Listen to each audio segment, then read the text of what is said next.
Welcome to this video. प्यारे बच्चों, आज की इस वीडियो में हम एडिशन क्वेश्चन का एक और सम सॉल्व करने की कोशिश करते हैं।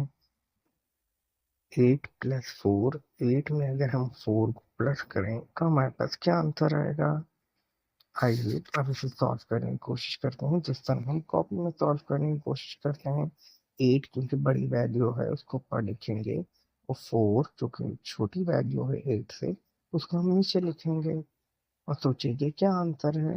हम 8 को अब 4 में प्लस कर देंगे आपस में। उसके लिए हमें 8 टाइम्स 1 लिखना पड़ेगा या लाइन ड्रॉ करनी पड़ेगी क्योंकि ऊपर वैल्यू 8 है। उसके बाद क्योंकि नीचे 4 है तो हमें 4 टाइम्स 1 लिखना पड़ेगा, लाइन ड्रॉ करनी पड़ेगी। उसके बाद हमें ये जो हमने 8 लाइन से 8 बार 1 लिखा है उसको बराबर वाली वैल्यू जो कि 4 है इसके साथ प्लस करना होगा। जब हम इसे प्लस करेंगे तो हमारा आंसर आएगा 12। सो 8 plus 4 is equal to 12. This is our correct answer. Thank you.